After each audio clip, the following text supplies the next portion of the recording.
এই পাঠের শেষে আপনি নতুন কোরিয়ান অক্ষর পড়তে পারবেন। মনে রাখার কিছু নেই। চলুন শুরু করি। হাঙ্গুলের গোপনীয়তা মনে রাখুন, প্রতিটি অক্ষর আপনার মুখের আকারের মতো যখন আপনি এটি বলেন। এটি অক্ষর। 기억, এটি গেখের মতো শোনায়। স্থান হল জিভের পেছন।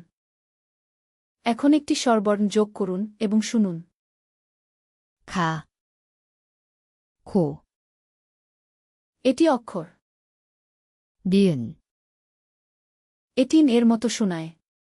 স্থান হল জিভের টিপ উপরের মাডি। এখন একটি স্বরবর্ণ যোগ করুন এবং শুনুন। 나, 노, এটি অক্ষর। 디귿, এটি ডেঠের মতো শোনায়। স্থান হল জিভের টিপ মুক্ত। এখন একটি স্বরবর্ণ যোগ করুন এবং শুনুন।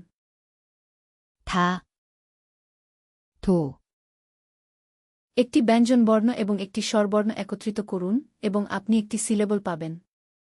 যেমন বিল্ডিং ব্লক। 가, 고, 나, আপনার পালা। এগুলো জোরে পড়ুন। প্রয়োজন হলে বিরতি নিন।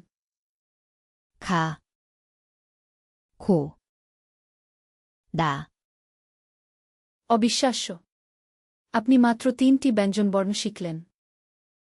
আপনি ইতিমধ্যেই গতকালের চেয়ে বেশি কোরিয়ান পড়তে পারেন। এখন এটি লক করুন। যান korean.wesum.com-এ। বিনামূল্যে অনুশীলন, কোনো সাইন আপ নেই। লিঙ্কটি নিচে।